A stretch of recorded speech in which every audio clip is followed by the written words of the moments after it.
안녕하십니까. 평생투자 파트너입니다. 2018년 4월 2일입니다. 제가 오늘은 좀 목소리가 쉬었습니다. 원래도 좋지 않았지만 오늘은 저희 회원들과 좀 통화를 많이 했는데요. 어, 통화를 좀 하다 보니 목이 쉬었습니다. 어, 제가 오늘부터 다이어트를 시작했는데요. 좀 쑥스럽기도 하지만 몸이 안 좋은 이유가 혹시 좀 요즘에 좀 살이 쪄서 그런가 뭐 이런 생각에 다이어트를 시작했습니다. 저희 회사에 어, 몇 명과 같이 시작도 하고 덩달아 저희 와이프도 같이 다이어트를 하게 됐는데요.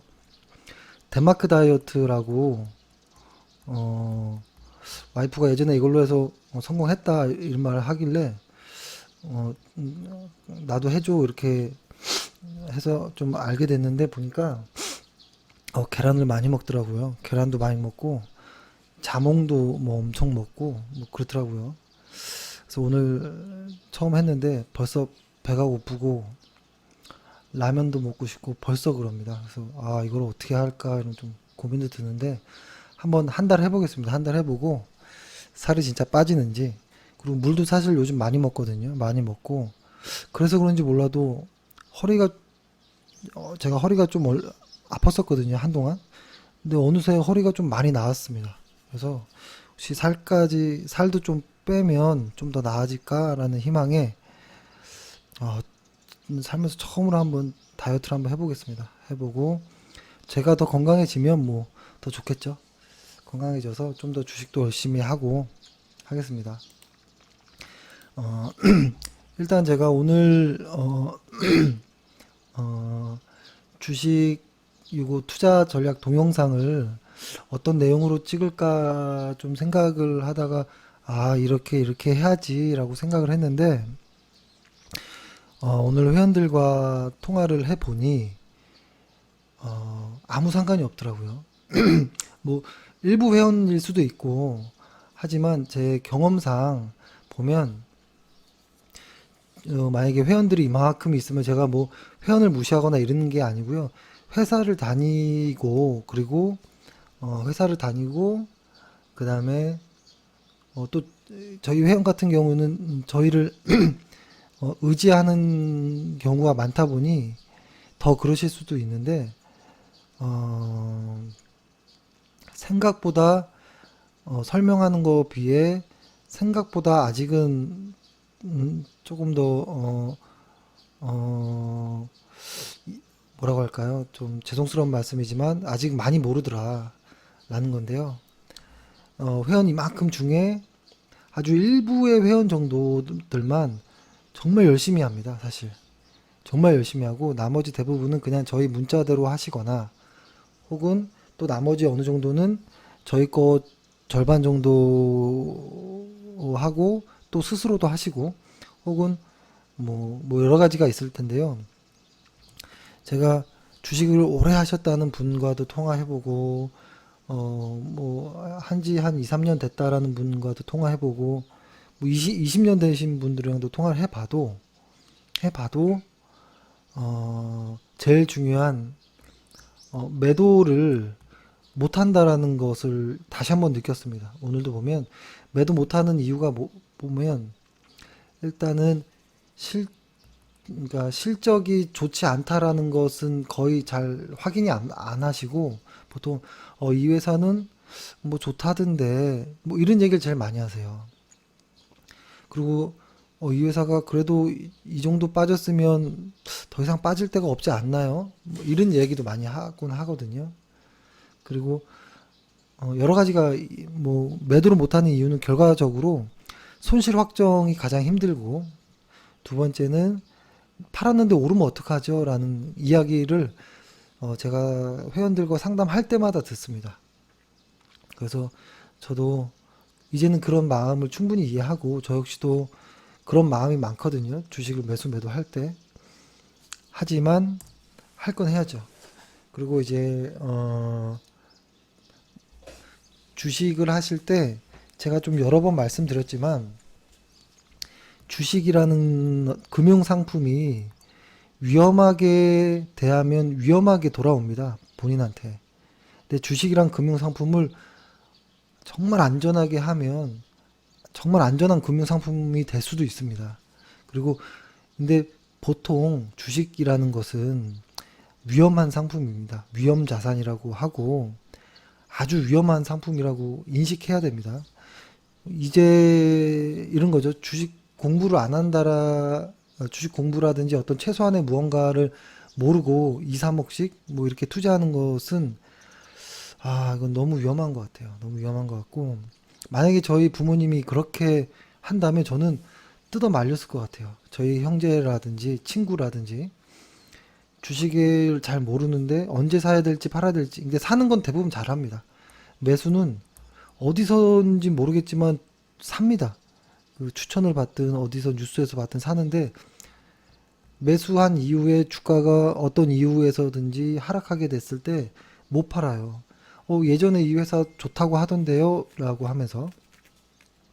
근데 2, 3억 정도 투자를 하잖아요. 주식에 만약에 2, 3천 까먹는 거는 순식간이에요. 2, 3천만 원 금방 없어집니다. 근데 아주 운이 나쁘게 실적도 안 좋은 테마주를 만약에 매수했다면 4, 5천만 원 까먹는 거는 뭐 금방입니다. 그 복구하기 어렵습니다. 그래서 주식이 정말 위험하다라는 걸 한 번 더 말씀드리고, 그리고 내가 투자하는 금융 자산이 주식밖에 없는 게 아니에요. 여러 가지가 있어요. 예를 들어서 만약에 어떤 회사원이다라고 하면 저는 일단 주식을 할 때 본업이 가장 중요하다고 생각합니다. 본업에서 꼬박꼬박 어떤 현금 흐름이 발생해야 됩니다. 그렇지 않는 경우에는 주식하기가 상당히 어렵고요. 일단은 회사에 열심히 다니면서 현금이 계속 월급이 쌓이는다면, 근데도 모아놓은 자산이 있다면 그 중에 일부를 주식 투자해보자라는 거예요. 예를 들어서 이런 거죠. 내 자산이 이만큼 안에서 이렇게 되겠죠. 뭐 부동산에도 뭐 있을 수 있고, 뭐 예금에도 넣을 수 있고, 매일매일 들어오는 돈으로 매달 들어오는 돈으로 적금을 넣을 수도 있고, 나는 묶여 있는 거 별로야. CMA가 좋아라고 하면 CMA도 좋고, 뭐 변액 보험에도 넣을 수 있고, 그죠? 펀드에도 넣을 수 있고, 뭐 리츠도 있을 수 있고, 주식도 있을 수 있고, 주식 안에 상장되는 뭐 ETF도 있을 수 있고, 여러 가지가 있을 수 있어요. 여러 가지 상품. 아니면 아예 투자 안 하는 것도 그냥 현금도 하나의 금융 상품이라고 봐야죠. 그죠? 채권도 있을 수 있고, 여러 가지 중에 하나가 주식이라는 거예요. 여러 가지 중에 하나가. 그래서 이 여러 가지 중에 하나인 주식에 몰빵을 해야 될 이유가 있을까? 몰빵이라는 말이 좀 웃기긴 해도 대부분 많고, 기대 수익률이 달라요. 예를 들어서 한 30억으로 투자하는 분이랑 3천만 원으로 투자하는 사람의 기대 수익이 다릅니다. 근데 이런 이야기를 많이 합니다. 3천만 원 미만. 사실 3천만 원이라는 돈도 큰 돈이죠. 근데 보통 이런 분들은 나는 아직 종잣돈이 부족하기 때문에 빠른 매매 회전으로 빨리 종잣돈을 만들 거야 라고 하는 분이 있는데요. 그렇게 안 됩니다. 그렇게 안 되고, 왜 그러냐면, 만약에 3천만 원으로 계좌를 불려서 30억이 안 돼요. 이런 분들은. 단타하고 실적 안 좋은 테마주 들어가고 이렇게 해서 순간 한두 종목이 크게 오를 수도 있지만, 자산을 꾸준하게 안정적으로 모으는 게 목표라면 안정적으로 해야 됩니다. 이렇게 하시는 게 좋을 것 같아요. 3천만 원으로 투자한다라고 하면, 그쵸? 공을 2개, 3개 더 붙이세요. 그러니까 3천만 원에 2개 붙이면 30억. 그죠? 난 30억으로 투자해 라고 생각하시는 게 좋고, 30억으로 투자하는 사람도 공을 2개 빼서 난 3천만 원 정도 투자해 라고 생각해서 편한 마음으로 하는 게 제일 좋아요. 그러려면 금액이 작을 때 1000에서 2천만 원부터 주식을 공부하면서 1, 2년 경험을 쌓으면서 비중을 늘려가면서 해야지, 나중에 금액이 커져도 안정적으로 주식을 매매할 수 있습니다. 그래서 소액일 때부터 좋은 주식, 안정적인 매매를 연습하셔야 나중에 30억이 돼도 계속 주식 계좌는 불릴 수 있어요. 그래서 이런 부분이 좀 중요하다라고 보고 30억 하는 사람들이 1년에 10% 수익 내도 3억 벌잖아요. 그렇죠? 근데 3천만 원 투자하는 사람이 10% 해서 300만 원 벌면 이 300을 우습게 보거든요. 근데 그렇게 보지 말고 그냥 퍼센트로 보는 게 제일 좋아요. 좋은 것 같고, 어, 이 비중이 작아서 내가 불만이야. 난 10% 버는 건 난 안 돼라고 하는 거는 본인 사정입니다. 시장이 알아주지 않아요. 아, 당신은 주식이 3천만 원이니까 당신은 100% 수익을 내줄게라고 아무도 하지 않습니다. 그거는 이제 본인만 급해지는 거고 본인만 손해인 겁니다. 그래서 근데 이렇게 소액 투자자들일 경우에 보통 단기 매매 테마주에 많이 물리거든요. 음, 그러면서 주식이 위험하다고 합니다. 저는 이거에 동의할 수 없고 주식을 위험하게 대하면 위험하게 돌아온다라고 믿고 있습니다. 그래서 일단은 주식을 크든 작든 정확하게 좀 좋은 주식, 실적이 좋은 주식을 하자라는 생각을 하고 그 다음에 심리에 너무 휘둘리지 말자라는 거를 다시 한번 말씀드리고 주식은 언제나 위험합니다. 그리고 주식과 여러 번 말씀드리지만 펀드, ETF 투자는 방식이 달라요. 주식을 매매하는 방식이 전혀 다릅니다. 다르기 때문에 어, 펀드를 매수해 놓고 몇 개월 지나서 나 펀드가 10% 빠졌습니다라고 얘기하는 거는요. 어, 음, 펀드를 너무 모르고 펀드를 했다라고 생각합니다. 펀드는 그렇지 않습니다. 그렇죠? 특히 이제 인덱스 펀드 같은 경우에 흔히 인덱스 펀드나 인덱스 ETF 그죠? 그 지수를 추종하는 ETF들 같은 경우에는 통계적으로 20에서 30% 정도가 하락폭이 가장 많아요. 그러니까 가장 크게 하락했을 때가 30% 정도가 대부분이에요. 그리고 다시 반등합니다. 보통 펀드 같은 경우에는. 그래서 이때가 오히려 손실 때 평균 단가를 낮출 수 있는 기회입니다. 근데 주식은 마이너스 20% 30% 손실이 난다라고 해서 반드시 올라오지 않을 때가 많아요. 그래서 주식은 손실을 좀 짧게 잡아야죠. 주식은 뭐 7% 8% 안에서 그 종목이 손실이 나면 매도를 해야 됩니다. 실수를 인정하고. 하지만 펀드는 오히려 반대인 경우가 많고요. 그렇죠? 그래서 이런 거에 대해서 한번 고민해 보시고 주식이 얼마나 위험한지 그리고 가끔 이런 얘기 하기도 좀 그렇지만 회사원들 중에서 DC형과 DB형의 이제 퇴직 급여형과 퇴직 기여형이라고 하잖아요. 제가 이런 말까지 해서 좀 그렇지만 어, 보통 이것을 자유자재로 이제 바꿀 수 있는 회사들이 많아지면서 DB형 상품의 퇴직급여형 상품에 퇴직금을 일로 전환하는 경우도 있는데요. 이런 경우는 여러 가지 조사를 해야 돼요. 예를 들어서 우리 회사는 대기업이라서 연 한 4% 이상 급여가 상승해라고 한다면 DB형 상품이 좋습니다.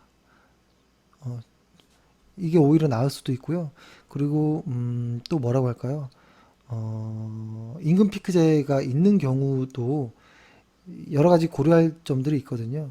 근데 어, 이제 그 중간에 회사를 쉬면서 IRP 계좌에 들어오면서 위험하게 하는 경우도 되게 많거든요, 주식을. 퇴직금 관련한 것은. 그래서 퇴직금 관련한 어떤 이런, 전략은 다릅니다, 또. 그래서, 일단은 너무 주식을 모르고 한다면, 상당히 위험하다. 이 유명한 예가 있죠. 예를 들어서, 어, 택시 운전사가 갑자기 병원에 들어와서 수술을 할 수 없는 거거든요. 적어도 택시 운전사가 의사가 돼서 수술을 하려면 수많은 어떤 과정이 필요하겠죠. 그렇죠? 혹은 뭐 여러 가지 있을 수 있겠죠. 갑자기 병원 의사가 갑자기 펀드 매니저를 하려면 수많은 어떤 다른 기초 어떤 무언가가 필요하듯이 다릅니다. 그러니까 본인의 업무가 본업이 무언지는 몰라도 주식이라는 어떤 새로운 어떤 세계에 들어오기 위해서는 조금은 아닙니다. 많이 공부하면 많이 준비하면 주식 준비할수록 좋고 주식 투자를 한 10년 정도 이상 해야지라고 생각하고 그리고 내 여유 자금이 한 5천 정도 있어. 예를 들어서 근데 이 5천을 내 10년 동안 빼지 않고 주식에만 투자해 볼 거야라고 하면 주식 하셔도 좋을 것 같은데 이 5천만 원이 대출이라든지 혹은 뭐 신용 써서 5천이라든지 혹은 한 5년 후에 내 자녀가 결혼할 때 결혼 자금으로 보태줄 돈인데 라고 하는 것들은 주식에 아예 들어오면 안 돼요. 펀드도 하지 마세요. 그런 자금이라면. 안전한 자금, 여유 자금으로 하는 것이죠. 여유 자금. 그래서 여유 자금 종잣돈이 없는 분들은 처음에 펀드 먼저 혹은 ETF 상품 먼저 적립식으로 거치식으로 하는 것이 더 좋을 때가 있습니다. 그래서 남들이 주식해서 얼마 수익 봤다라고 하는 것들 있잖아요. 그런 거는 귀담아 듣지 마세요. 내게 아닙니다. 내게 아닌 거고. 그리고 부부끼리 주식하는 경우가 그래도 아직은 흔하지 않거든요. 하지만 반드시 부부끼리 주식을 상의하면서 논의하면서 하는 게 좋은 것 같아요. 왜 그러냐면 집 살 때 와이프 몰래 집 사지 않잖아요. 그죠? 남편 몰래 집 사지 않죠. 근데 이상하게 주식은 몰래 합니다. 이게 그런 마음 자체가 어떤 투기적인 혹은 어떤 이목, 주식은 위험한 거야 라는 어떤 주변 이목들 때문에 숨어서 하는 경우도 있는데요. 만약에 당당하게 주식을 하고 싶으면 상대방, 뭐 와이프든 뭐 배우자든 상대방이 보는 데서 주식을 공부하는 어떠한 좀 시간을 보여줘야죠. 아, 저 사람 진짜 주식을 공부하면서 하는구나 하면서 한 1, 2년 정도 와이프 혹은 배우자를 설득해야죠. 그러니까 어떤 집을 살 때 서로 합의하는 거랑 똑같습니다. 설득의 과정이 필요하죠. 저는 그러한 것들이 돼야 평생 주식으로 안전하게 할 수 있다고 봅니다. 몰래 숨어서 한다거나 뭐 위험한 급히 빼야 될 자금 이런 것들은 안 하셔야 됩니다. 제가 이렇게 이야기를 많이 했습니다. 많이 했고 아마 이제는 안 해야겠다라는 생각을 하는데 이게 제일 중요합니다. 이런 것들이 심리를 좌우하거든요. 지금 같은 횡보장 약세장에서 마음이 불안하지 않을 수 있어요. 왜냐면 일단은 이익 실현했는데요. 뭐 1, 2%라도 수익 났으면 잠깐 쉴 수 있는 거잖아요. 왜 불안할 이유가 뭐가 있나요? 그렇죠? 은행 이자보다 수익이 높으면 주식 하고 싶다면서요. 그죠? 은행 이자보다만 더 수익 내면 주식이 좋다면서요. 근데 왜 한 2, 3% 수익 났는데 만족 못 하나요? 그죠? 그러니까 이것은 이렇게 말씀드리는 것은 저에 대한 어떤 다짐일 수도 있고 저가 주식 노트를 기록하는 것처럼 영상에 기록하는 거기 때문에 꼭 누구 들으라고 하는 게 아니라 저 자신에게도 하는 이야기일 수도 있습니다. 그래서 혹시 기분 나쁘시게 들으셨다면 좀 오해는 안 하셨으면 좋겠습니다. 그리고 하나 우스갯소리로 말씀드리면 오르는 주식이 뭐냐 라고 물어보면 개인 투자자분들 오르는 주식이 뭐냐라고 물어보면 어떤 주식일까요? 오르는 주식, 뭐 실적이 좋은 주식, 뭐 수급이 좋은 주식, 뭐 트렌드가 있는 주식, 뭐 정부 정책의 수혜를 입을 주식 여러 가지가 있을 수 있는데요. 오르는 주식은 보통 내가 판 주식이죠. 그죠? 내가 팔면 주식이 오르죠. 그리고 떨어지는 주식이 뭐냐? 내가 산 주식. 이렇게 우스갯소리로 이런 정도의 이야기가 나올 정도입니다. 그러니까 이거를 왜 말씀드리냐면 제가 예를 들어서 어떤 뭐 트럼프의 어떤 뉴스라든지 환율 이야기라든지 지금 뭐 환율에 대한 또 뉴스들이 좀 막 나오기 시작하죠. 환율 이야기. 그리고 뭐 여러 가지 지금 뉴스들이 너무 많아요. 뉴스가 뉴스를 만들고 또 뉴스가 뉴스를 만들고 또 어떤 패권이 어떻고 그쵸? 뭐 여러 가지들이 나오거든요. 경제 지표가 어떻고 제가 오늘 그 오전 시황에 설명드렸던 게 시장에서 대세 하락을 하기 위해서는 여러 가지 조짐들이 좀 나올 때가 많다라는 이야기를 했죠.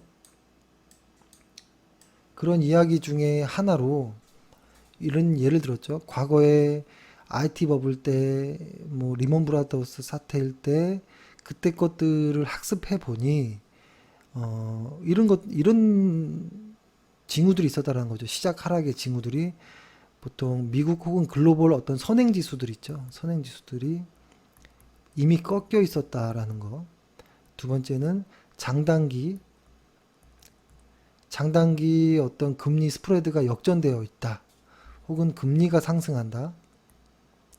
혹은 뭐 IPO가 증가한다. 이 IPO가 증가하는 것은 뭐냐면 위험 자산인 주식의 공급이 많아진다라는 의미입니다.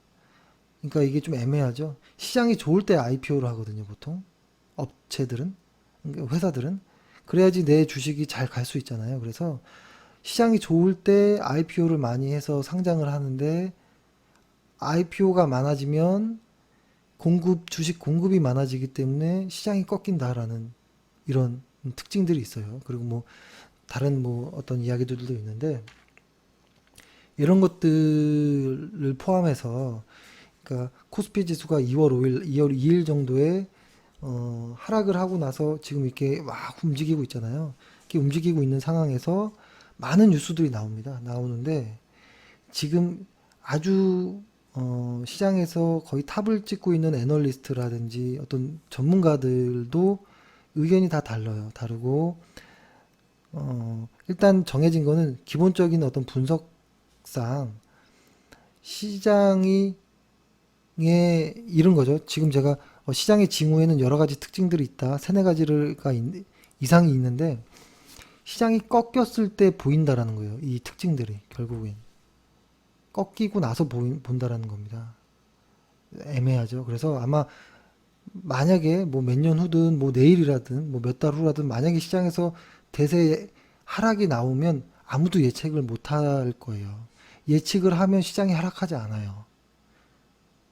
예측을 하면 시장이 하락하지 않습니다. 대부분 모르고서 하락했을 때 대세 하락이 나오거든요. 근데 지나고 나서 아 그때는 이런구나라고 하고서 공부를 해서 합니다. 대비를 하고 그래서 대비가 돼 있는 상태에서는 하락이 안 나옵니다. 보통. 그래서 지금 여러 가지 시장의 전후 징후들 이런 것들은 의미 없을 때가 있습니다. 그래서 오히려 지수 그 자체에 시각을 조금 촉각을 세우자라는 것이고 그러면은 일단은 지수를 설명드리기 전에 일단 뭐 수급도 있고 뭐 여러 가지가 있을 수 있는데 일단 먼저 수급을 뭐 여러 가지 중에 나의 매도 원칙이 있어야겠죠. 나의 매도 원칙. 나의 매도 원칙이 있다면 지수든 종목이든 뉴스가 후행적이라면 그죠? 뉴스라든지 어떤 시작 하락의 징후들이 후행적으로 알 수 있는 거라면 일단 지수 종목을 대하는 나의 안전한 매도 원칙이 필요하겠죠. 근데 보통 이 매도 원칙의 반대가 매수 원칙일 때가 많아요. 그래서 매수는 말씀 안 드려도 어떻게든 삽니다. 캔들 차트 하나 보지 못해도 매수는 합니다. 하지만 매도가 손이 안 나가는 게 문제이기 때문에 운이 좋아서 번 수익도 사실 지키기 어렵거든요. 주식을 아주 오래 해도 지키는 게 어렵거든요. 그래서 일단 매도 원칙을 하나 말씀드리겠습니다. 그걸 통해서 종목이라든지 지수를 한번 보는 게 어떤가. 다른 어떤 그러니까 제가 만약에 엄청 똑똑하게 보이고 싶고 엄청난 전문가스럽고 뭐라고 할까요? 좀 멋지게 보이고 싶다면 어렵게 설명할 수도 있을 것 같아요. 어렵게. 근데 그거는 전혀 중요하지 않고요. 오늘은 아주 유치하게 누구나 이해할 수 있게 설명을 하는 것이 오히려 낫겠다. 제가 잘난 체해서 뭐 하겠습니까? 그렇죠? 계속 물려 있는데. 그러니까 저희 회원들 중에서도 아직도 종목 안 팔고 있는 분들이 많아요. 많아요. 상당히 많아요. 근데 이것이 운이 좋아서 상승하면 좋지만 하락하면 그 어떤 자존심 혹은 그 어떤 매도 원칙이 없는 것 때문에 손실이 너무 커질 겁니다. 그래서 일단 매도 원칙 몇 번 말씀드렸지만 아주 심플하게 말씀드리고 주식을 매도하는 데의 원칙은 수십 수백 가지가 있는데요. 그 중에서 한두 개 정도를 말씀드리는 겁니다. 매도를 무조건 이걸로만 하자라고는 제가 말씀드리진 않지만 적어도 제가 말씀드리는 이러한 방법이 이러한 어떤 징후들이 나오면 의심해보자 혹은 물량이라도 줄이자라는 의미입니다. 일단은 설명을 드려볼게요. 그걸 통해서 종목과 지수를 한번 볼게요. 일단은 저는 이렇게 차트를 많이 봅니다. 이게 월간 차트이고요. 주간 차트, 일간 차트. 사실 저는 보조지표를 어떤 이동평균선보다 주가의 밑에 깔려있는 이 어떤 이동평균선보다 보조지표를 더 신뢰를 합니다, 사실. 근데 이거는 개인적인 취향입니다. 어떤 기준을 잡든지 상관이 없어요. 하지만 저는 그렇다라는 것이고, 하지만 이 보조지표의 어떤 수치들이나 어떤 걸 쓰는지는 말씀 안 드리는 게 일단 좋을 것 같아요. 왜냐면 이 캔들 가장 중요한 핵심은 요거거든요. 이 주가와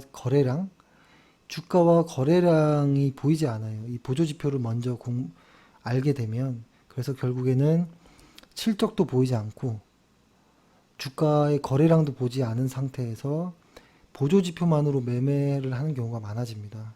그런 경우는 다시 처음으로 돌아와서 기본기로 들어오는 게 힘들어져요. 왜냐하면 보조지표까지 했다라는 것은 내가 잘한다라고 생각하거든요, 보통. 근데 전혀 그렇지 않아요. 그래서 보조지표는 안 봐도 된다, 혹은 나중에 봐도 된다, 인 거고, 이 주가와 거래량을 충분히 공부해보고 나서 그 다음에 보조지표를 하나씩 하나씩 맞춰보는 겁니다. 연구해보고 그 안에 수치들도 변경해보고. 그 보조지표가 상당히 많아요. 그렇죠? 그래서 나에게 맞는 보조지표를 찾는 게 상당히 오래 걸리고, 이 보조지표는 사람들의 투자 기간과 호흡에 따라 다릅니다. 그래서 일단 저는 가장 편하게 월간 차트를 먼저 한번 설명을 드려볼게요. 월간 차트. 그 전에 기본은 뭐냐면 순서를 봐야죠. 그러니까 지수 말고 일단 종목을 먼저 얘기해 볼게요. 종목일 경우에는 이렇게 하겠죠. 종목과 지수를 볼 때 이렇게 하겠네요. 일단 종목을 먼저 보면 실적을 먼저 보고, 그 다음에 어떤 수요와 공급을 보고, 그 다음에 월간 차트 상의 것을 보고, 주간, 일간 차트 순으로 내려와서 이렇게 보겠죠. 근데 이 위에가 하나 있는 게 지수죠, 지수. 코스피 지수, 코스닥 지수예요. 이 지수가 우상향 할 때 이 아래 걸 보는 겁니다. 근데 지수가 우상향 하는데 실적도 우상향해요. 그러면 그때 요 수급을 보는 거죠. 지수도 우상향하고 실적도 우상향하는데 수급도 우상향합니다. 그러면 월간 차트상에서도 괜찮나 보는 거죠. 지수도 우상향하고 실적도 좋은데 외국인들도 많이 사는 종목이 월간 차트상에서 좋은 자리가 나왔어요. 그럴 때 주간 차트를 보는 것이고, 주간 차트, 일간 차트 이렇게 순서를 보는 것입니다. 좀 복잡한 듯 하죠.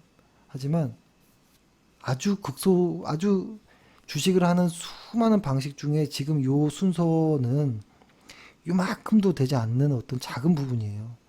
사실 엄청 많은 것을 봐야 되겠죠.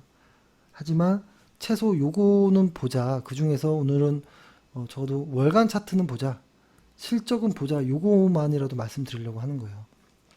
지수는 많이 말씀드리니까 다 아실 거예요. 지수는 우상향 할 때 아니면은 안 돼요. 저번 주 금요일 날 설명드렸죠.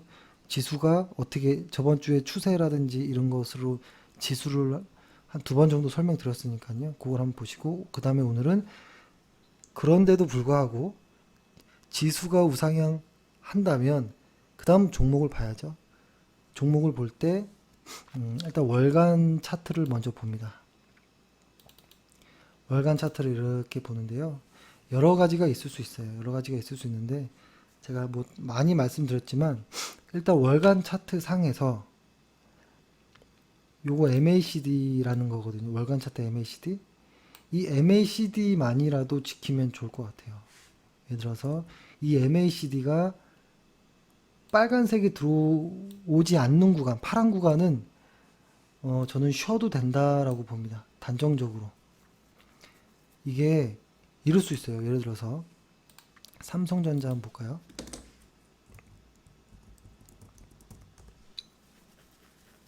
삼성전자 보면 근데 이렇게 말씀하실 수도 있습니다.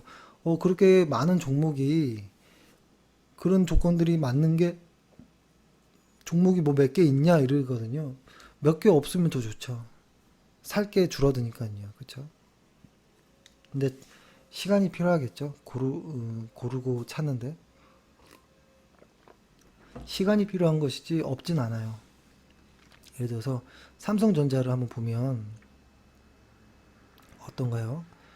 여기가 보면 요때부터 빨간불이 이렇게 들어왔지만 이제 끝났죠. 파란불로 이제 많이 변했죠. 중간중간에도 파란 구간들이 두 번씩 나오고 그죠. 근데 이렇게 되죠. 이렇게 예를 들어서 이 빨간 구간 여기서부터 이만큼까지 올랐잖아요. 이만큼 오르는 동안에 분명히 이 파란 구간들이 이렇게 나오거든요. 이렇게. 근데 이 지나고 났더니 더 상승했다라고 할 수도 있어요. 그래서 나는 삼성전자가 지금 이렇게 파란색이지만 나중에 또 오를 거야라고 예상하고 난 매도 안 해. 이거 자식한테 물려줄 거야. 이렇게 할 수도 있습니다. 그렇게 하셔도 됩니다. 하셔도 되고 그분의 그게 매도 원칙이라면 그것이 이제 주식 그분의 어떤 방식인 것이죠. 근데 저희가 생각할 때는 요 당시 때 요 파란 부분 있죠. 요 당시 때 상당히 무서웠었어요.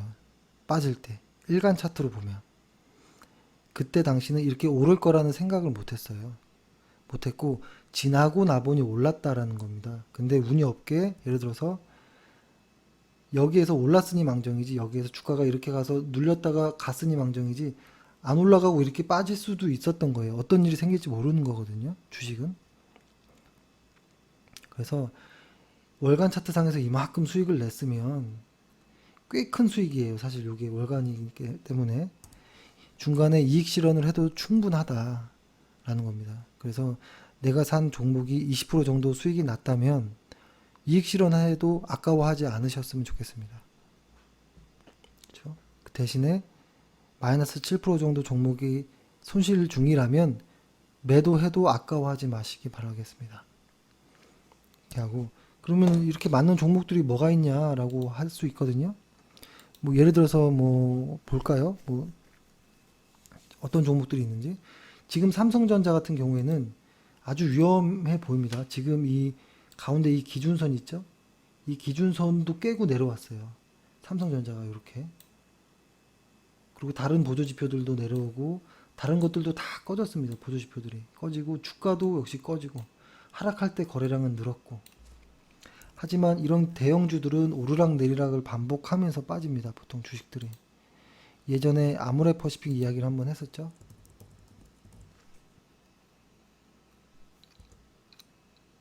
봐보세요. 지금 삼성전자가 만약에 요런 구간일 수도 있는 거예요. 요런 구간. 그죠? 그러면은 이때부터 해서 계속 참고 있을 건가요? 몇 년 동안? 근데 다행히도 아모레퍼시픽이 지금 최근에 화장품주가 오늘 지난주 해가지고 조금 반등을 했으니 망정이지 이렇게 몇 년까지 보기 못할 때도 많습니다. 그냥 물려 있다가 이런 고점 대비해서 물려 있다가 한 50% 정도 손실 난 거였거든요. 그러니까 이 종목에 만약에 1억 넣었으면 5천만 원 남아 있던 거예요. 5천만 원대까지 보통 아니면 못 버팁니다. 그리고 만약에 그 돈이 여유 자금이 아니고 중요한 돈이었으면 아마 상당히 많이 꼬였을 거고 이것을 만회하기 위해서 빠른 매매 회전, 그러니까 테마주라든지 어떤 실적 안 좋은 것들에 손을 대었을 겁니다. 그래서 제가 말씀드리기 월간 차트상의 MACD가 파란 부분 여기도 중간에 팔았죠. 하지만 여기도 팔았지만 주가는 다시 올라갔죠. 그건 나중에 아는 거죠. 올라갔으니 올라간 거죠. 그렇죠? 그럼 상당히 파란색일 때는 조심해야 된다. 파라다이스 한번 볼까요? 아이고. 파라다이스 보면 어때요? 저희가 그때 매수를 요때 했었잖아요. 요때 했습니다. 요때하고 요 파란 구간대 이 빨간색 구간대까지 매수했었고 그 다음에 요 파란 두 구간에서는 매도를 했었잖아요. 매수를 안 했죠. 그리고 다시 월간 차트상 여기 올라왔죠. 이렇게 다시 빨개졌죠. 이러면 다시 매수의 관점으로 좀 볼 수가 있겠다라는 생각이죠. 근데 중요한 건 이건 매수 타이밍보다는 적어도 이때만큼은 매도하자라는 이야기예요. 적어도 이때만큼은. 파라다이스는 실적 엄청 좋은 건 다들 아실 겁니다. 수급도 좋고.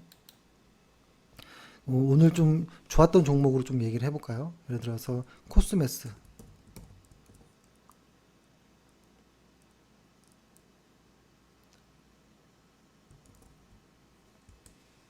아이고. 코스맥스. 보통 이렇게 볼 때 좀 헷갈리시니까 지금 딴 건 줄여볼게요, 제가. 아이고, 아이고.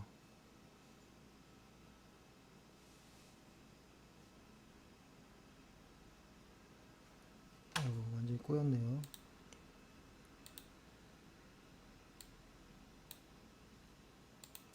이렇게 한번 해볼게요. 거래량도 없애고 더 잘 보이게. 코스맥스 같은 경우에는 만약에 내가 코스맥스를 봐야겠다라고 생각한다면 일단 당연히 여기 투자 정보에 보면 기업 재무의 상장 기업 분석이 있잖아요. 혹은 뭐 어떤 곳 HTS는 FN 가이드라고 나와 있을 겁니다. 보면 일단은 밑을 보세요. 밑을 봐서 딴 거 다 안 보셔더라도 요거는 보세요. 실적. 그냥 매출액이 매년 느는지 영업이익이 매년 느는지, 당기순이익이 미래에도 느는지, 이 코스맥스 같은 경우에는 2017년도에 순이익이 150억 정도 했는데 이번에 2018년도에 순이익이 368억 합니다. 회사가 순이익이 2배 이상 늘어나죠. 그러면은 회사가 달라진 거예요, 엄청나게. 거기에다가 어떤 정치적인 환경도 조금 자리를 만들어주는 부분도 있고 ROE 같은 경우에도 8이었던 게 16으로 늘어나요. 이번 연도에. 그러면 이 회사는 일단 실적이 좋다. 그리고 지수가 우상향한다면 이 종목은 매수해 볼 만 하겠죠. 대신에 이제 수급이 좋으면 수급 엄청 좋아요. 이 회사 볼까요? 일간 차트상의 수급 보면 여기 보면 외국인들과 특히 기관들이 계속 연실 사고 있거든요. 잘 안 보이겠지만 지금 현재 그런 모습입니다. 거기에다가 월간 차트상에 보면 이렇게 기준선을 돌파했고 빨간색이 이렇게 떠 있죠. 그렇죠? 그러면은 이 회사는 지금은 보유한 자라면 만약에 지금 현재 시장이 꺾일 때 팔지 않았다면 보유한 자라면 한번 더 좀 눌리더라도 조금 더 지켜봐 볼까 이런 마음은 먹을 수 있겠죠. 그렇죠? 그러면은 팔아야 되는 주식을 한번 봐볼까요? 팔아야 되는 주식 예를 들어서 최근에 뭐 네이처셀 한번 봐볼까요? 네이처셀 같은 경우에는 벌써 2달 전부터 이런 모습이 3월부터 나왔죠. 파란색이. 그럼 3월달 적어도 3월달에는 팔았어야죠. 그렇죠? 차바이오텍. 이 종목 역시 마찬가지. 적어도 3월달에는 팔았어야지 될 것 같아요. 3월 색깔 바뀔 때, 그러니까 바로 초에 매도했을 수도 있어요. 뭐 셀트리온은 볼까요? 셀트리온 어때요? 이것도 역시 색깔이 바뀌었죠. 지금 굳이 보유를 버틸 필요는 없어요. 잠깐 이익을 확정하고 안전하게 번 돈을 잘 모아두고 다시 좋아지면 들어가면 돼요. 그만큼 주식시장은 변동이 많기 때문에 한 2, 3년 벌었던 거 한 달 동안에 다 없어질 때도 있어요. 그렇죠? 또 무슨 주식을 한번 볼까요? 예를 들어서 아무거나 생각나는 거. 뭐 삼성전자 아까 봤죠? 그러면 시가총액 두 번째 SK 하이닉스. SK 하이닉스를 보면 어때요? 한참 전부터 아예 매수 자체를 안 하는 게 좋았겠죠? 이때가 시기가 언제냐면 이때입니다. 2017년 11월부터는 그냥 안 들어갔어도 좋았겠다라고 생각이 듭니다. 그쵸? 무슨 종목을 해볼까요? 뭐 현대차 해볼까요?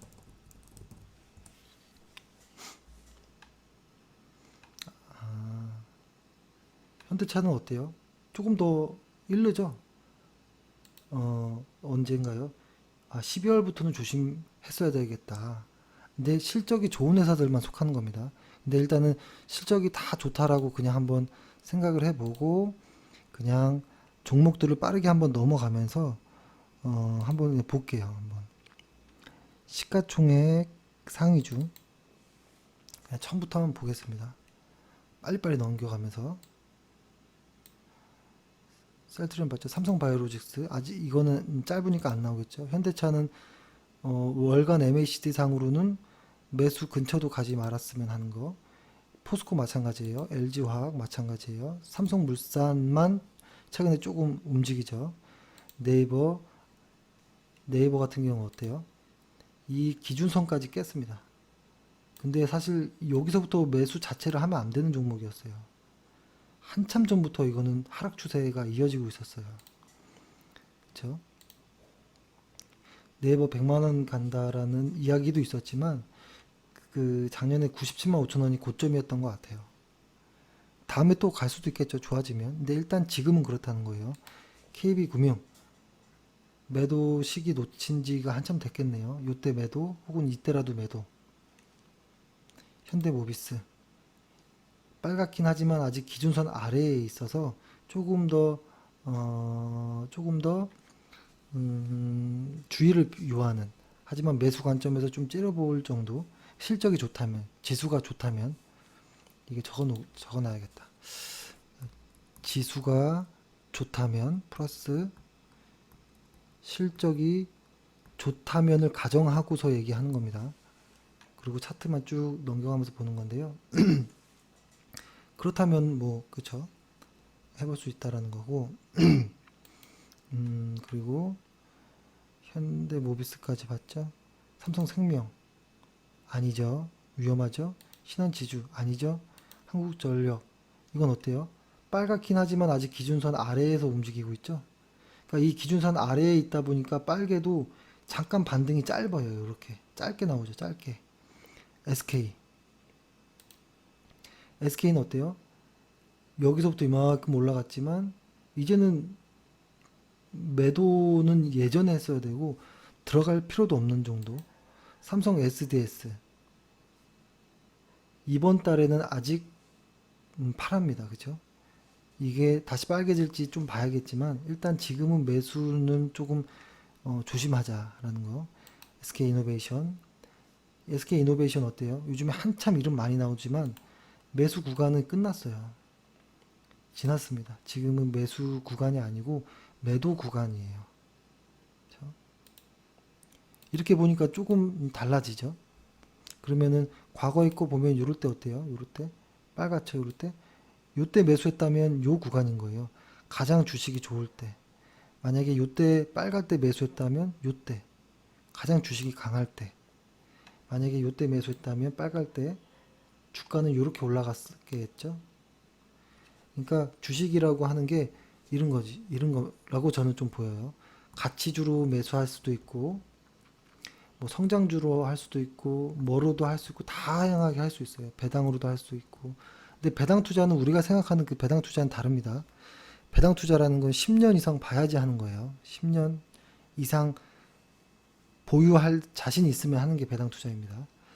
근데 그 안에서 내가 가장 수익을 많이 낼 수 있는 어떤 무언가, 어떤 위치, 어떤 자리, 어떤 종목, 어떤 실적 구간, 지수의 어떤 모습의 하나를 찾는 거고, 그런 모습이 나올 때만 주식을 하는 거예요. 모든 자리에서 계속 사고 파는 게 아니에요. 그렇게 전천후 주식을 하는 사람은 전 세계에 아무도 없습니다. 아무도 없는 거예요. 근데 간혹 이런 경우도 있습니다. 이렇게 주식이 파랗게 들어왔을 때, 그러면 언제 팔아요? 라고 하거든요. 그러면 뭐라고 할까요? 보통 이렇게 얘기하죠. 증권방송에서는 얼마 가격대까지 떨어지면 팔고 얼마면 뭐 반등하면 조금 더 물을 타고 이렇게 하는데요. 그거는 거짓말입니다. 만약에 그 정확한 수치를 맞힌다면 그 전문가는 이건희 정도의 부자가 돼 있었을 겁니다. 그렇게 안 되고요. 만약에 이런 파란 구간에서 저한테 만약에 이 주식 어떻게 하죠? 라고 물어보면 일단 첫 번째 실적을 봅니다. 실적 ROE가 꺾였다거나 실적이 안 좋으면 차트를 볼 필요가 없는 거예요. 순서가 지수 보고 실적 보고 그 다음에 차트를 보는 거잖아요. 근데 실적이 안 좋은데 차트를 볼 이유가 없는 거예요. 이거는 실적이 안 좋은 주식은 내일 반등하든 모레 반등하든 내일 급락하든 그냥 한시도 보유하지 않는 게 좋아요. 그래서 언제 매도할까요? 이거는 혹시라도 오르면 어떡하죠? 이런 의미거든요. 그래서 보통 이런 아까 처음에 했던 농담들이 나오는 겁니다. 내가 판 주식이 오르고 내가 산 주식이 떨어지는. 그래서 실적이 안 좋고 MACD 월간 차트 수급도 실적도 차트도 이렇게 팔하면 어떤 뭔가 없어요. 그냥 매도하면 됩니다. 그냥 매도. 그렇죠? 그 매도를 못하는 이유는 희망 때문에 그렇습니다. 희망. 그리고 저는 아직도 생각이 나긴 하는데 LG 디스플레이 한번 저희 회원들 중에서도 제가 이 LG 디스플레이를 예 복수를 하려고 하는 회원도 있을 거고 저 역시도 이 LG 디스플레이 복수를 하고 싶기도 했는데 지금 어때요? LG 디스플레이가 적어도 이때부터는 아예 근처도 안 가야겠죠. 하지만 요 중앙선 기준선을 빼지는 시점 요때는 이때는 아예 들어가도 안 되는 종목이에요. 근데 음, 근데 요런 종목이 잘 속아요. 아까 제가 회원한테도 말씀드렸지만 LG 디스플레이는 실적 안 좋거든요. 실적 안 좋은데 이야기, 어떤 스토리를 만들기 딱 좋아요. 이 회사는 방송 뉴스나 기사에서 이 회사는 OLED가 유망하고 앞으로는 OLED 만들 때 가격도 싸지고 결론은 가격이 싸지니까 OLED를 많이 쓸 것이고 OLED가 이제 전체 매출이 뭐 시장이 1, 2% 개화되는 시기고 여러 가지 이야기를 말하거든요. 근데 그게 중요한 게 아니고요. 이 회사의 회계 장부에 돈을 버느냐 안 버느냐가 중요한 거예요. 실적이 안 좋으면 아무리 LG 디스플레이든 삼성전자든 아닌 거죠. 아닌 것은. 제가 오늘 좀 강하게 말씀드리는데요. 이런 회원들이 많습니다. 저희 회원들 중에. 그래서 실적이 안 좋은 종목을 고민한다는 것 자체가 의문이에요. 우문이에요. 실적이 안 좋은 종목은 그냥 한시도 보유하지 마세요. 그리고 물어볼 필요도 없습니다. 왜 물어봅니까? 실적이 안 좋은 거를 어떻게 이게 반등할지 몇 달 후에 올라갈지를 그 누구가 압니까? 근데 그거를 물어봤는데 그걸 덥석 얘기해 주는 사람, 그 사람은 조심해야죠. 그거는 정말 위험한 사람이에요. 점쟁이도 못 맞힐 겁니다, 아마. 그래서 스토리만으로 주식을 살 필요 없다. 최근에 이런 것들이 심하게 말하면 테마주예요. 스토리만 있는 거. 갑자기 남북 경협주들이 막 올라요. 현대 엘리베이터도 막 오르고 여러 가지 막 오르는데요. 실제로 그것으로 인해 돈을 벌고 있느냐가 중요한 거지 어떤 스토리가 중요한 건 아니에요. 근데 이것도 어느 정도 가치는 있지만 실적과 스토리가 맞아야죠, 같이. 그죠? 같이 합쳐져야지 시너지가 나오는 거지. 스토리만 있는 것은 테마주입니다. 그러니까 테마주와 어떤 정부 정책에 관련한 수혜주들은 다를 수 있어요.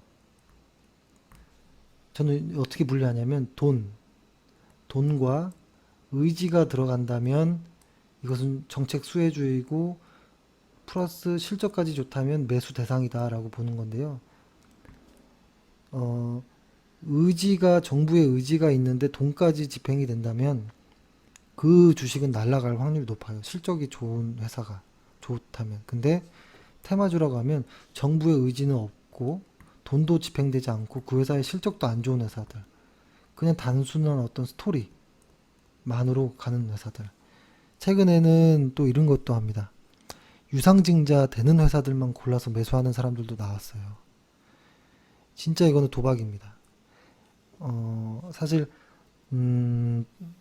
어떤 뭐라고 할까요?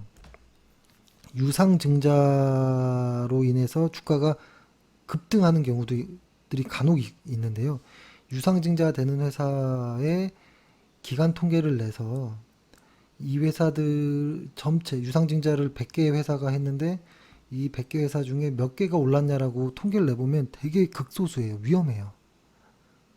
그래서 이런 것들도 조심해야 되고 최근에 증권 방송에서 멀쩡하게 생긴 사람들이 전문가들이 이런 얘기를 하는 거예요. 유상증자 하니까 매수하자고. 좀 위험합니다. 그런 주식은 가족들한테 추천해 줬으면 좋겠습니다. 아마 안 할 겁니다. 예를 들어서 본인 와이프한테 와이프야 유상증자 하는데 매수해 볼래? 이렇게 안 할 겁니다. 그렇죠? 그리고 이 종목은 남북 경협주인데 정부의 의지는 아직은 없어. 그리고 돈도 집행되지는 않았어. 하지만 뭔가 그럴싸한 이야기가 되네. 매수해 이렇게 안 할 거예요. 그렇죠? 이거는 상식적으로 걸를 수 있는 부분입니다. 그러기 위해서는 첫 번째로 지수와 실적을 봐야 되죠. 실적 여기 상장지 펀드 그리고 ROE가 숫자가 계속 증가하고 EPS도 증가하는 거 그거를 이제 연간으로 했을 때 분기마다는 조금씩 달라질 수 있기 때문에 그렇죠? 연간으로 꾸준히 증가하는 회사 거기에 월간 차트 MACD가 멀쩡하게 시뻘겋게 물들어 있으면 한번 해볼 만 하겠죠. 그러면은 여기 몇 개만 더 봐볼 거예요. 큰 종목으로 아모레퍼시픽 이제 뭔가 좀 모아지고 있죠. 기준선을 돌파하려고 하고 있습니다. 실적도 좋아요. 이런 것들이 관심 종목이겠죠. 매수 대상인 거고. LG전자 지금은 어때요? 파랗게 돼 있으니까 아직은 쉬어야겠죠. LG는 오래됐죠. 매수하면 안 되는 타이밍이. 조금 밑으로 쭉 가봐서 조금 시가총액이 작은 것도 해볼게요. 역시 실적이 좋다면입니다. 넥슨 어때요? 아니죠? 이때 매수하면 이상하죠. 주가가 한참 대세 크게 하락하고 있는데 매수하는 건 말이 안 되죠. 내추럴 엔도텍 이거는 손도 대면 안 되겠죠. 홈캐스트 이것도 아니죠. 코스모화학이랑 코스모 신소재는 나쁘지 않은데 지금 매수 타이밍은 아니란 거예요. 팔았죠. 일단 하지 말자. 매수 타이밍은 아니다. 신소재도 한번 보고 갈까요? 코스모 신소재.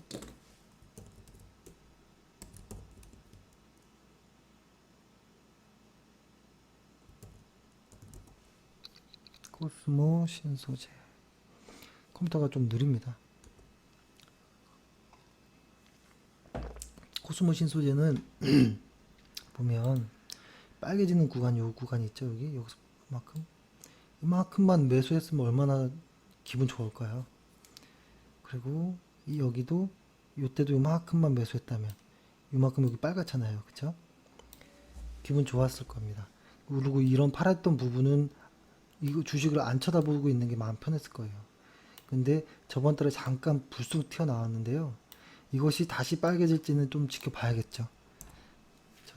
근데 보통 이렇게 시세가 쭉 연장선대다가 끊어지고 연장선대다가 끊어지고 연장선대다가 이런 구간들이 있거든요. 이렇게 잠깐 빨간색들이 중간중간 불쑥불쑥 나오는 구간들은 무시하셔도 돼요. 변동성이 큽니다. 이런 것들은. 그리고 뭐 작은 거. H, 요거는 제가 한번 홈페이지에도 말씀드렸지만 수급 차트 모양은 아주 최고입니다. 실적 빼고. 근데 실적이 이 회사가 좋았다면 이 회사는 엄청나게 매수를 했을 것 같아요. 그렇죠? 율촌화 매수 아니죠. 바이넥스 이제 시작이죠. 바이넥스 딱 나오죠. 이게 실적이 좋다면 매수도 좋다. 차트만 좋아서 매수가 안 된다라는 거예요. 실적도 좋아야 된다는 소리예요. 근데 바이넥스는 어때요? 실적이 예측치가 없죠, 여기에. 예측치가 없는 것은 여러 번 말씀드렸지만 애널리스트들의 어떤 증권사의 통계치가 없는 거예요. 증권사들도 모르겠다. 나 이거 예측을 못 하겠다라고 하는데 우리 같은 개인 투자자들이 뭐 어떻게 예측을 합니까? 그렇죠? 개인 투자자들은 예측 못 합니다. 더. 그래서 그들이 예측해 놓은 회사를 우리는 그냥 따라가면 됩니다. 그들이 예측 못 하는 건 우리도 예측 못 합니다. 슈메딕스 지금 딱 빠졌죠. 썬데이 아주 강하게 올라가고 있죠. 썬데이 토즈. 그렇죠? 이런 것들은 계속 보유를 하고 있었겠죠. 이런 식으로 좀 보면 되겠다라는 생각이고, 그러면 해외 지수로 한번 볼게요. 해외 지수로서 다우 산업지수 어때요? 다우 산업지수는 꺾인 지가 2달째죠. 3월 달부터 꺾였죠. 나스닥 3월부터 나스닥 꺾였죠. S&P 500 이것도 3월부터 꺾였죠. 필라델피아 반도체 지수 3월부터 꺾였죠. 독일 꺾인 지 오래됐죠. 이렇게 보니까 무섭죠. 적어도 이때는 엄청나게 꺾였던 거고 기준선을 깼습니다. 벌써. 독일 지수가 무섭게 빠질 가능성도 높습니다.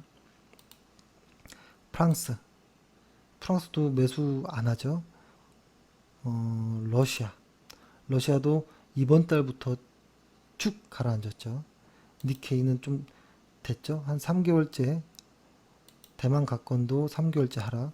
항생, 홍콩, 상해, 인도, 특히 이제 상해 종합 지수가 좀 하락폭이 좀 예상됩니다. 그렇죠? 인도, 브라질, 남아공. 지금 전 세계 글로벌 시장이 매수할 수 있는 4월에 어떤 그게 없어요, 현재. 그럼 한국 봐볼까요? 한국 코스피 01 코스피 우리도 아니죠. 한 지금 매수 구간이 아니란 소리예요. 월간 차트상 보면 그쵸? 위험하죠?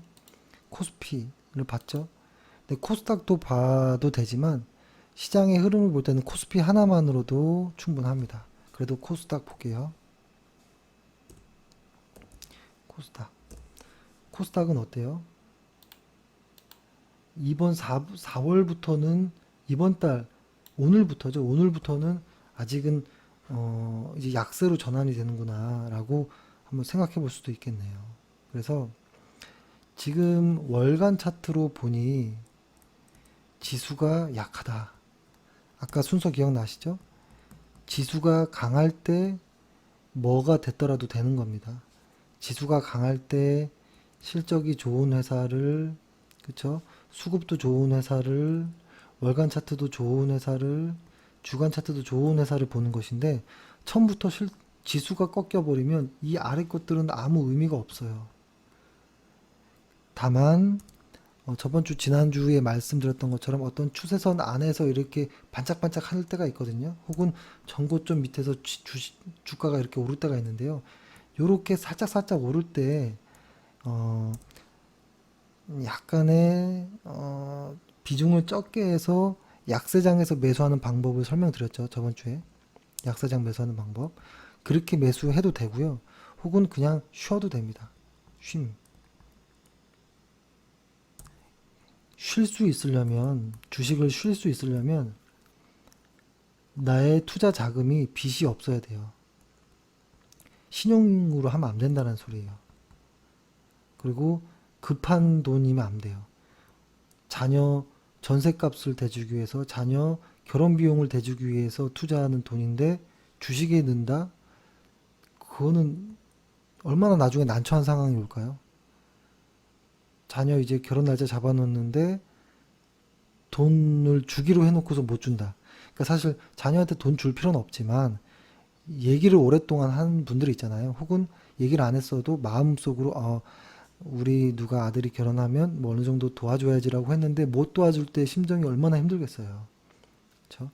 그리고 이 돈을 5년 안에 전세자금 세를 줘서 한 5억 정도 전세자금 받은 돈이다. 전세자금 빼줘야 되는데 주식에 물려 있다. 이거 얼마나 난처합니까? 이런 거는 아예 주식 안 하는 게 납니다. 이것은 주식을 너무 쉽게 보는 경우입니다. 크게 한번 물려보면 아예 주식시장을 떠납니다. 근데 주식시장을 떠나는 원인 제공은 본인이 한 경우들이 많습니다. 주식을 모르고 했다거나, 너무 만만하게 봤다거나, 그죠? 너무 준비가 안 돼 있었다거나, 혹은 속았거나, 여러 가지가 있을 수 있는데요. 이게 누구를 원망하겠습니까? 주식시장에서 믿을 사람도 없죠. 그러니까 제가 이런 이야기를 드리는 거는요. 제가 주식을 이 방송에서 말씀을 드려도 항상 확인하세요. 제가 말씀드려도 평생투자 파트너의 졸린 목소리가 예를 들어서 만약에 호텔 신라를 추천했다. 오늘 그죠? 호텔 신라 하나 투어를 추천했다. 라고 하면 봐보세요. 일단 기업을 실적을 보는 겁니다. 실적을 보니까 ROE가 2017년도에 3위였던 ROE가 2018년도 올해 13으로 올라갑니다. 엄청나게 증가하죠. 매출이 당기순이익이 250억 했던 회사가 1000억 가까이 매출이 나와요. 엄청난 실적이고 지수만 좋았다면 MACD가 빨갛죠. 매수해 볼 수 있겠죠. 그리고 여기에 이 매물대까지는 시장만 받쳐주면 언젠가는 한번 찍지 않을까라는 생각도 하면서, 그리고 또 하나, 하나투어를 추천했다.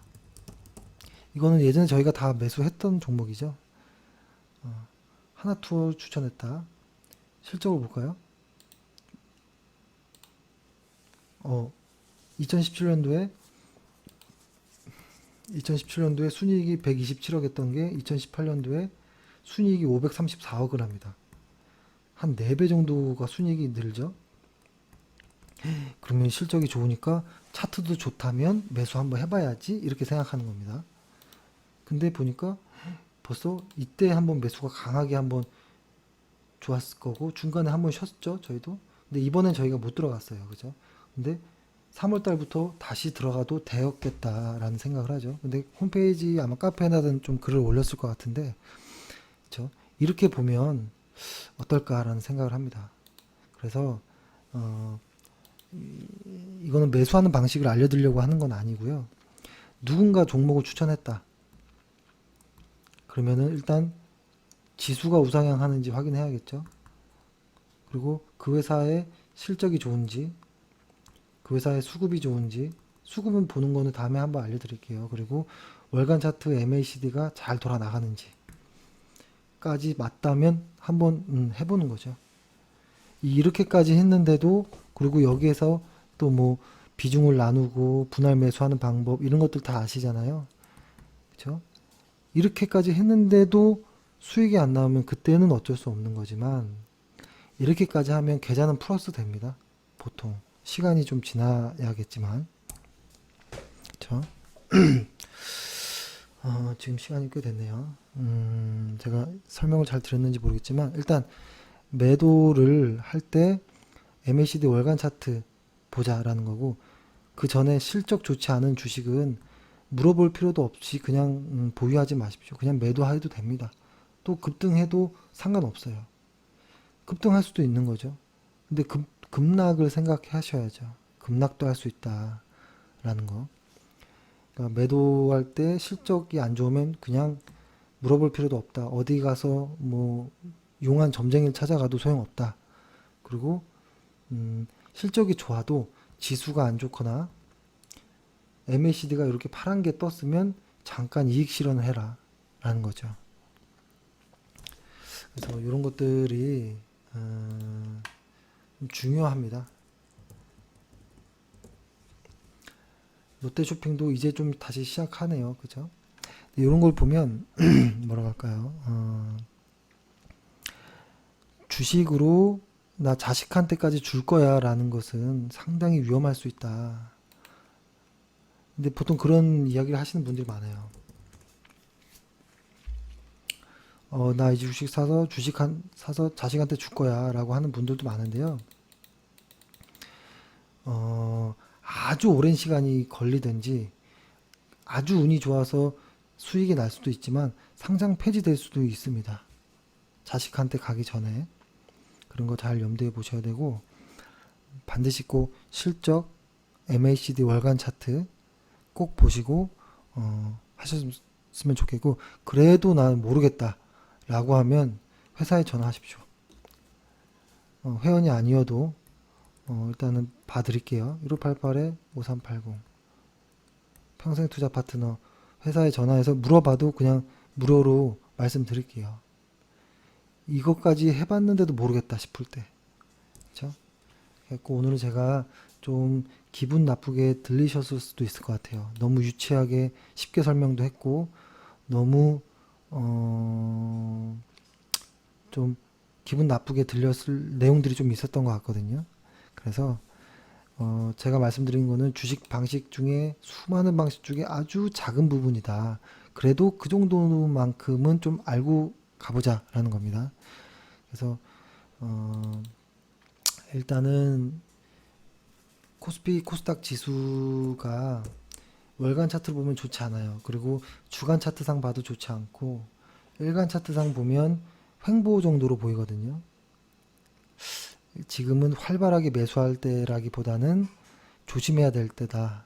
방향성이 정해지고 해도 된다라고 생각을 하고 이 정도로 방송 마치겠습니다. 오늘 하루 고생 많으셨고